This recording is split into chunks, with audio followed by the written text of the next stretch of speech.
Bonjour à tous, au nom du Père, du Fils et du Saint-Esprit. Amen. Seigneur notre Dieu, ouvre nos cœurs à l'intelligence des Écritures, afin que nous portions témoignage à ton Fils, qui est mort pour nous et qui vit avec toi et le Saint-Esprit pour les siècles des siècles. Amen. Il est bon de commencer nos entretiens par cette prière que nous prenons déjà depuis le début de la semaine. Je poursuis donc notre méditation biblique à partir de l'évangile de dimanche dernier, à savoir la parabole des talents dans l'évangile de Saint Matthieu.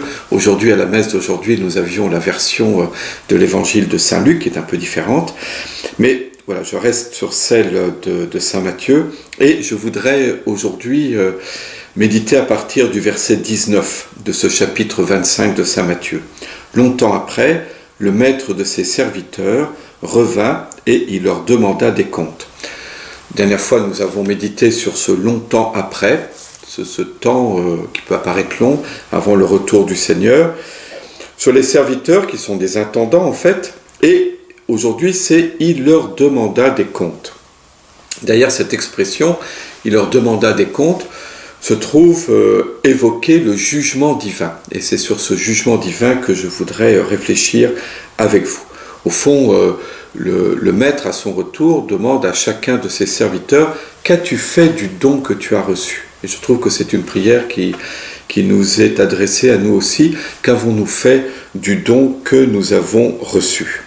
Alors l'idée de jugement divin gêne aujourd'hui beaucoup de chrétiens, et peut-être que simplement quand j'ai évoqué cette méditation sur le jugement, l'un ou l'autre d'entre vous a eu un petit froncement de sourcil en disant le jugement divin, parce que dans notre esprit, la justice et la miséricorde seraient antagonistes, et donc parler de jugement divin ne serait pas compatible avec l'amour, avec la miséricorde de Dieu. Il faut dire aussi que si nous avons ce genre de pensée, c'est que on a, jusqu'à une époque récente, beaucoup insisté sur le jugement divin et dans une perspective visant à faire peur, à culpabiliser. Ça partait d'un bon sentiment, c'est-à-dire d'un véritable souci pastoral, en disant pour vraiment convaincre de se détourner du péché, il faut vraiment faire peur, la crainte du jugement. Et donc c'est pour ça que nous associons spontanément le jugement divin avec quelque chose de terrifiant et qui fait peur. Or en fait, lorsque l'on lit le Nouveau Testament, tout le Nouveau Testament, d'une part, nous parle bien du jugement. On ne peut pas expurger de la Bible l'idée d'un jugement divin, ça c'est impossible. Il faut faire très attention, me semble-t-il, à éviter de projeter sur la Bible nos idées et au fond de soigneusement écarter ce qui nous dérange.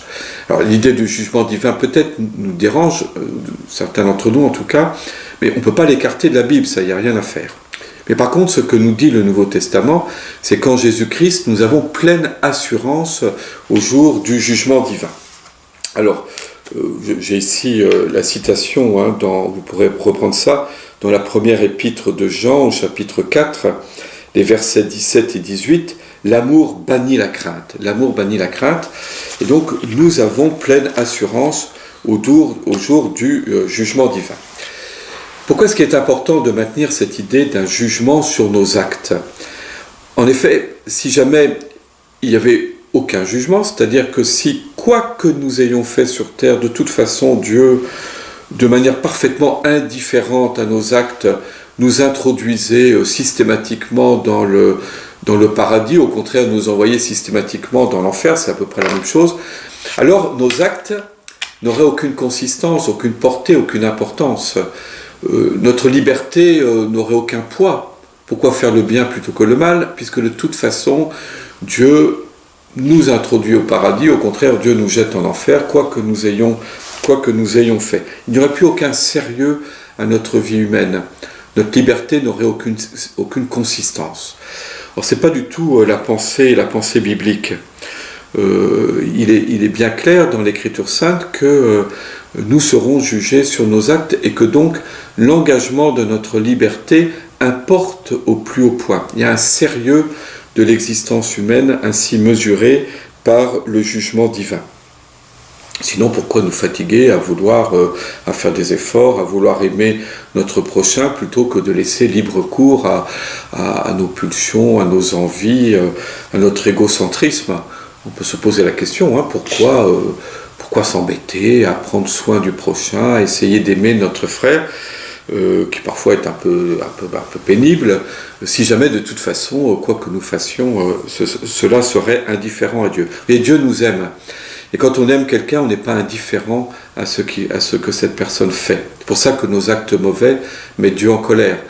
Dieu nous aime, il ne nous identifie jamais à un mal que nous aurions commis, mais le mal que nous commettons le met en colère, parce que cela nous fait du mal, et cela fait du mal aussi à notre prochain. Alors le jugement divin, c'est la vérité sur notre vie. Et alors là, il y a une parabole qui m'a toujours beaucoup éclairé à ce sujet, qui est la parabole du bon grain et de l'ivraie. Et nous restons bien dans notre sujet parce que c'est une parabole qui parle du jugement dernier. Je vous la prends toujours dans la version de saint Matthieu, donc c'est au chapitre 13 et des versets 24 et suivants. Je vous relis cette parabole. Il, Jésus, leur proposa une autre parabole. Le royaume des cieux est comparable à un homme qui a semé du bon grain dans son champ. Or, pendant que les gens dormaient, son ennemi survint. Il sema de l'ivraie au milieu du blé et s'en alla. Quand la tige poussa et produisit l'épi, alors l'ivraie apparut aussi. Les serviteurs du maître vinrent lui redire « Seigneur, n'est-ce pas du bon grain que tu as semé dans ton champ? D'où vient donc qu'il y a de l'ivraie ?» Il leur dit « C'est un ennemi qui a fait cela. » Les serviteurs lui disent « Veux-tu donc que nous allions l'enlever ?» Il répond « Non, en enlevant l'ivraie, vous risquez d'arracher le blé en même temps. Laissez-les pousser ensemble jusqu'à la moisson. Et au temps de la moisson, je dirai au moissonneur, enlevez d'abord l'ivraie et liez-la en botte pour la brûler. Quant au blé, ramassez-le pour le rentrer dans mon grenier. » C'est une parabole où il y a beaucoup de choses qui sont dites. D'abord que ce que Dieu a semé, c'est simplement ce qui est bon. Et que la mauvaise herbe, l'ivraie, le mal, le péché, vient de l'ennemi. Un ennemi qui survint et qui a semé l'ivraie dans le champ de Dieu. Pas Dieu qui est responsable du mal qui peut grandir, parfois même proliférer. La deuxième chose, c'est que c'est dans la bonne terre. C'est pas la parabole du semeur, vous savez, où le grain est semé dans différentes sortes de terre. Ici, c'est vraiment de la bonne terre. On peut, d'une certaine manière, dire que plus la terre est bonne, plus le bon grain pousse, mais également plus la mauvaise herbe pousse en même temps. Il y a beaucoup de choses qu'on pourrait dire à ce propos, à ce sujet. Cette bonne terre, c'est l'Église. On voit bien que dans l'Église, malheureusement, l'actualité récente montre que là où il y a du bon grain qui a poussé, il y a aussi de la mauvaise herbe qui a poussé en même temps. Il y a derrière cela l'idée, alors oui, donc les serviteurs disent on va enlever l'ivraie. Et alors, le maître répond non, laissez Dieu enlever l'ivraie à la fin des temps, au moment du jugement dernier. La moisson est ici le symbole du jugement dernier. Qu'est-ce que ça veut dire? Ça veut dire qu'il y a une tentation qui a toujours existé dans l'Église de vouloir être un groupe de purs, et donc d'enlever tout ce qui nous paraît impur. Mais si l'homme se substitue à Dieu et prétend lui-même juger, alors on aboutit à des régimes religieux qui peuvent être dictatoriaux, mais pire que dictatoriaux même. Vouloir être un groupe de purs en éliminant tout ce qui est impur, on aboutit au pire crime au fond. Et donc, à terme, on est dans un état bien pire qu'au point de départ. Donc il y aura toujours dans l'Église, jusqu'à la fin des temps, le bon grain et l'ivraie qui pousseront ensemble. Ça ne veut pas dire qu'il ne faut pas lutter contre le mal, bien entendu, mais qu'il revient à Dieu, à la fin des temps, de faire le partage. Ce n'est pas à nous de commencer à désigner certains comme étant de l'ivraie, du mauvais grain, qu'il faudrait exclure du champ de l'Église, voyez. D'autant plus que pour moi, ce bon grain et cette ivraie, c'est pas... ça ne désigne pas deux catégories de personnes, dont certains seraient des purs et d'autres des impurs, des impies. Mais c'est en chacun d'entre nous que progresse et que croît en même temps le bon grain et l'ivraie. Alors nous essayons de faire la vérité sur notre propre vie, à la lumière de la parole de Dieu, nous essayons de lutter contre le péché qui est en nous, mais nous nous remettons surtout à la miséricorde de Dieu. Et c'est là où je veux en venir. Le jugement divin, c'est la vérité faite sur notre propre vie, et Dieu lui-même qui vient libérer en nous le bon grain de l'ivraie. Et nous attendons ce moment. Enfin, si nous sommes véritablement croyants, si chrétiens, nous gémissons, nous nous plaignons de ce péché qui est en nous, que nous n'arrivons pas à enlever par nous-mêmes. Et donc nous attendons avec impatience ce moment où Dieu lui-même fera la vérité sur notre vie et nous libérera, nous débarrassera de l'ivraie, pour qu'en nous, il n'y ait plus que le bon grain. Et qu'à ce moment-là, tout le fruit qu'apportait la grâce de Dieu dans nos vies apparaisse en pleine lumière et ne soit plus mêlé, obscurci, abîmé par le péché. Donc c'est en ce sens, voyez-vous, que je dis que si nous sommes vraiment croyants et nous en demandons la grâce à Dieu, nous n'avons pas à avoir peur du jugement. Au contraire, nous avons pleine assurance. Donc pleine assurance parce que le Christ est notre avocat. Qu'en nous regardant, le Père voit son Fils. Voilà, et le Christ est à nos côtés comme notre avocat. Au contraire, le diable, lui, est l'accusateur. Et au fond, le seul risque que nous courons, c'est de récuser notre avocat.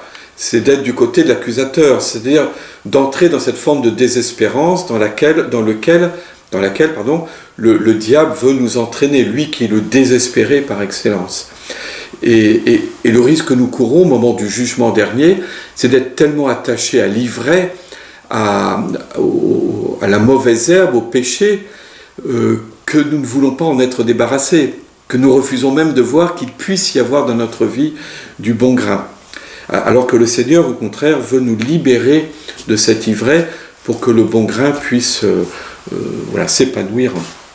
Donc nous demandons au Seigneur cette grâce de pouvoir